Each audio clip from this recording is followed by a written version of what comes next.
ആഘോഷവേളകൾ സൗഹൃദങ്ങൾ പുതുക്കാനും ബന്ധങ്ങൾ ഊട്ടിയുറപ്പിക്കാനും അന്യോന്യം യോജിപ്പിക്കാനുമുള്ള വേദികളാക്കി മാറ്റണമെന്ന് പാണക്കാട് സാദിഖലി ശിഹാബ് തങ്ങൾ പെരുന്നാൾ സന്ദേശം വിശ്വാസികൾക്ക് നൽകുകയായിരുന്നു അദ്ദേഹം. വിശുദ്ധ അറഫ താഴ്വര, ആ താഴ്വരയിലെ വെയിലും ചൂടും ഒരേപോലെ അനുഭവിച്ചുകൊണ്ട് ലക്ഷോപലക്ഷം സഹോദരന്മാർ അവിടെ ഒരുമിച്ച് ചേർന്നു എന്നുള്ളതാണ്. അതെന്തിനു വേണ്ടിയായിരുന്നു?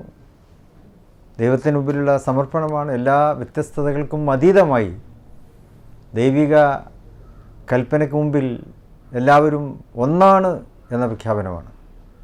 ഹജ്ജ് ഒരു സുഖമുള്ള അനുഭൂതിയായിട്ടല്ല ഹജ്ജിൻ്റെ ഓരോ കർമ്മങ്ങൾ നമ്മുടെ മുമ്പിൽ വരുന്നത്.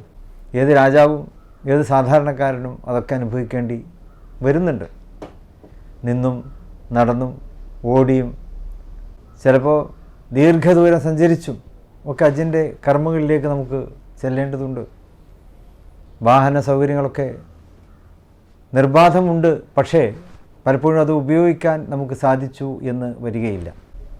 ദൈവത്തിലേക്ക് നമ്മൾ എത്തുന്നു, ദൈവത്തിലേക്ക് നമ്മൾ സ്വയം അടുക്കുന്നു എന്ന് നമ്മൾ തീരുമാനിക്കുമ്പോൾ ദൈവം അതിലും വേഗതയിൽ നമ്മളിലേക്ക് അടുക്കുന്നു എന്നുള്ള സന്ദേശം അത് പരിശുദ്ധ ഹജ്ജ് നമുക്ക് ഹജ്ജിൻ്റെ ഓരോ വേളകളിലും അത് നമുക്ക് വെളിപ്പെടുത്തി തരികയാണ്. അപ്പോൾ ആ ഹജ്ജ് അതുമായി ബന്ധപ്പെട്ടിട്ടുള്ള ഓർമ്മകളാണ്. അതുമായി ബന്ധപ്പെട്ടിട്ട് തന്നെയാണ് നമ്മൾ ബലിപെരുന്നാളും ആഘോഷിക്കുന്നത്. അതുകൊണ്ട് തന്നെ ഈ ആഘോഷം എന്നുള്ളത് അത് കേവലം സുഖലോലുപതയുടെ ഒരു ആഘോഷമായിട്ടല്ല നമ്മൾ അതിനെ കാണേണ്ടത്. മറിച്ച് ഇബ്രാഹിം നബിയും ബീവി ഹാജറ റളിയല്ലാഹു അൻഹയും ഇസ്മായിൽ നബി അലൈഹി സ്വലാമും ഇവരെല്ലാവരും നമുക്ക് കാഴ്ചവെച്ച അവരുടെ മനസ്സുകളിലുണ്ടായിരുന്ന ത്യാഗത്തിൻ്റെ ഓർമ്മകളാണ് ബലിപെരുന്നാൾ ദിനങ്ങളിൽ നമുക്കും നമ്മുടെ മനസ്സുകളിലും കടന്നു വരേണ്ടത്. ഇവിടെ നമ്മൾ ഒറ്റക്കെട്ടാണ്, മനുഷ്യരെല്ലാവരും ഒന്നാണ് എന്നുള്ള പ്രഖ്യാപനം. ആ പ്രഖ്യാപനത്തിൻ്റെ സൂക്ഷിപ്പായിട്ട് നമുക്ക് ബലിപെരുന്നാളിനെയും അതുപോലെ തന്നെ മുൻപ് കഴിഞ്ഞ ചെറിയ പെരുന്നാളിനെയും ഒക്കെ തന്നെ ആ ഒരു സൂക്ഷിപ്പായിട്ടാണ് നമുക്ക് ചെയ്യാനുള്ളത്. അള്ളാഹുവിന്റെ കൽപ്പന നിറവേറ്റാനുള്ള സഹനവും ത്യാഗവും അന്തിമ വിജയം നൽകുമെന്നാണ് ബലിപെരുന്നാൾ നൽകുന്ന പാഠമെന്ന് സാദിഖലി ശിഹാബ് തങ്ങൾ പറഞ്ഞു. ക്ഷമയും സമർപ്പണവും പരമമായ വിജയതീരത്തേക്ക് അടുപ്പിക്കുമെന്നത് ഉൾക്കൊണ്ടാവണം നമ്മൾ ബലിപെരുന്നാൾ ആഘോഷിക്കേണ്ടത്.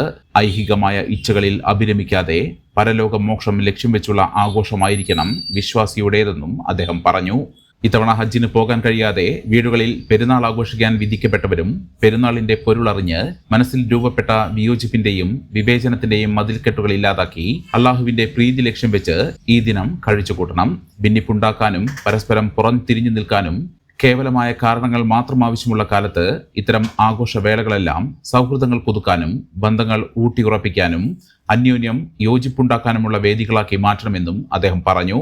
ലോകത്ത് യുദ്ധക്കെടുതിയുടെ വറുതിയിൽ ജീവിക്കുന്ന മാനവർക്കൊപ്പം നമ്മൾ ചേർന്ന് നിൽക്കണം.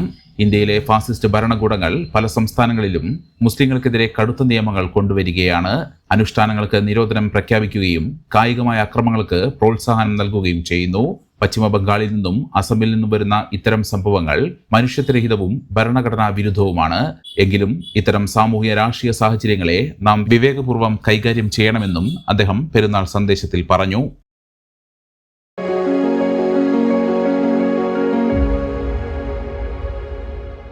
മെമ്പർമാരുടെ നിക്ഷേപങ്ങൾക്ക് ഉയർന്ന ലാഭവിഹിതം നൽകുന്ന കേന്ദ്ര സർക്കാർ സഹകരണ സ്ഥാപനം Bharat Lajna multi state housing cooperative society limited, Parappur road, Kottakkal. Phone 9946999976.